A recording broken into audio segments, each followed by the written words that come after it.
আসসালামু আলাইকুম, welcome to my channel. আশা করি সবাই ভালো আছেন। আলহামদুলিল্লাহ, আল্লাহর রহমতে আমরাও সবাই ভালো আছি। আজ আমি আপনাদের সাথে খুবই মজার একটা রেসিপি শেয়ার করব, আর এটা হচ্ছে সিলেটের শুটকি শিরা। সিলেট অঞ্চলে কীভাবে শুটকি শিরা রান্না করা হয় সেটাই শেয়ার করব। অনেক জায়গায় হয়তো অনেকভাবে রান্না করা হয়, সিলেটেরও এক এক জায়গায় এক একভাবে রান্না করা হয়, তবে আমি আজ যেভাবে রান্না করছি সেভাবেই আপনাদের সাথে শেয়ার করব। এখানে দেখতে পাচ্ছেন আমি পেঁয়াজ রসুন গ্রেট করে রেখেছি, কেউ চাইলে ব্লেন্ড করেও দিতে পারেন, পাটায় বেটেও দিতে পারেন, কোনো অসুবিধা নেই। আর এই তো দেখতে পাচ্ছেন শিম কেটে ধুয়ে পরিষ্কার করে রেখেছি। শিমগুলো অনেক ফ্রেশ ছিল যখন এনেছিলেন, ঘরে আনার পর আরও 5 দিন চলে গেছে, আর একটু কেমন যেন হয়ে গেছে, তা না হলে এগুলো কিন্তু ফ্রেশই ছিল। আর এই তো আমি আলু কেটেও ধুয়ে রেখেছি। কয়েকটা পোয়া মাছের শীতল শুটকি আমি ধুয়ে পরিষ্কার করে রেখেছি, কেউ চাইলে পুঁটি মাছের শীতল শুটকি দিয়েও ইউজ করতে পারেন। বোয়াল মাছ ধুয়ে কেটে কিছুক্ষণ লেবুর রস আর লবণ পানি দিয়ে ভিজিয়ে রেখেছিলাম, তারপর ভালো করে ধুয়ে নিয়েছি। দেখতে পাচ্ছেন আপনারা কিন্তু যে কোনো ধরনের মাছ দিয়ে রান্না করতে পারেন, মাছ ছাড়াও এমনিতেও রান্না করতে পারেন, বা চিংড়ি মাছও দিতে পারেন। আর লাগবে মরিচের গুঁড়ো, হলুদের গুঁড়ো, লবণ তো লাগবেই। যা যা লাগবে আমি আপনাদেরকে দেখিয়ে দিয়েছি। কাঁচামরিচ, নাগামরিচ এগুলো চাইলে দিতে পারেন, না দিলেও অসুবিধা নেই। আপনারা আপনাদের ইচ্ছে মতো যত খুশি তত কাঁচামরিচ, নাগামরিচ দিয়ে দিতে পারেন। এই তো আমি 2 ধরনের সবজি দিয়ে রান্না করব। শিম আর আলু এগুলো তো কাটা আছে, আমি একটা হাঁড়িতে নিয়ে নিলাম। আমি এই 2 ধরনের ভেজিটেবল দিয়ে রান্না করছি, বা শুটকি শিরা রান্না করব। আপনারা চাইলে যে কোনো ধরনের ভেজিটেবল নিতে পারেন, 2-3 ধরনের বা 1 ধরনের ভেজিটেবল দিয়েও কিন্তু এরকম শুটকি শিরা রান্না করতে পারেন। পেঁয়াজ রসুন দিয়ে দিলাম, তারপর এই তো লবণ দিয়ে দিচ্ছি, দিয়ে দিব মরিচের গুঁড়ো, হলুদের গুঁড়ো, তারপর কিছু পানি দিয়ে সব কিছু আমি ভালো করে মিক্স করে নিব।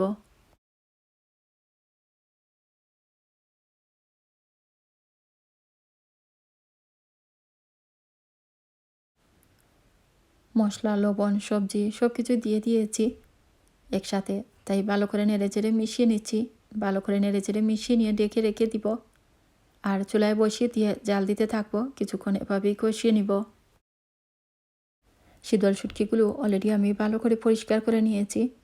এগুলো আমি ছোট্ট একটা হাঁড়িতে নিয়ে দেখতে পাচ্ছেন চুলায় বসিয়ে দিয়েছি। অল্প কয়েক মিনিট জাল দেওয়ার পর দেখতে পাচ্ছেন শীতল অনেকটা মেল্ট হয়ে গেছে, কিন্তু কাটা তো আর মেল্ট হবে না, কাটা দেখতে পাচ্ছেন আলাদা হয়ে রয়ে গেছে।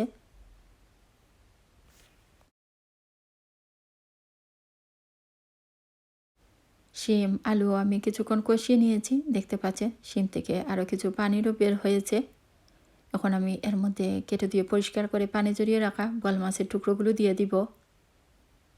তারপর হালকাভাবে একটু নেড়েচেড়ে মিশিয়ে দিব, বা এভাবে একটু প্রেস করে এই ঝোলের মধ্যে ডুবিয়ে রেখে দিব, তারপর ডেকে রেখে দিব।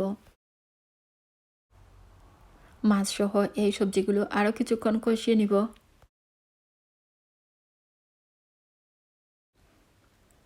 মাছ দিয়ে 10-12 মিনিটের মতো আমি কষিয়ে নিয়েছি মিডিয়াম হিটে।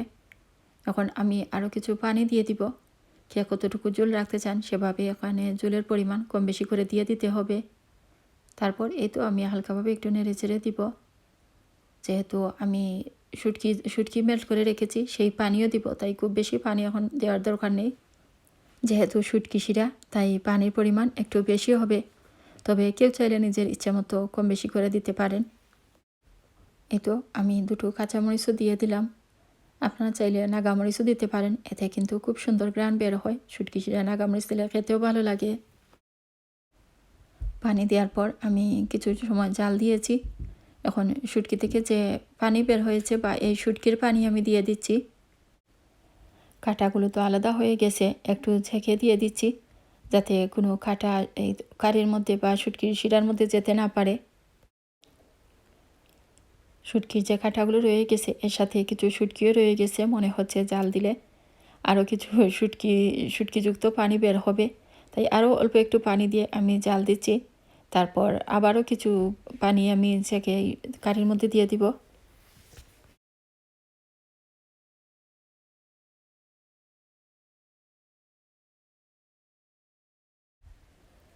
আরও 8 থেকে 10 মিনিট জাল দিয়ে নামিয়ে নিব।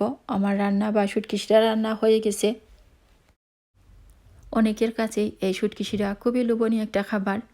কয়েকদিন পর না খেলে কিন্তু খেতে ইচ্ছে করে, মন চায়, তখন সবাইকেই রান্না করতে হয়।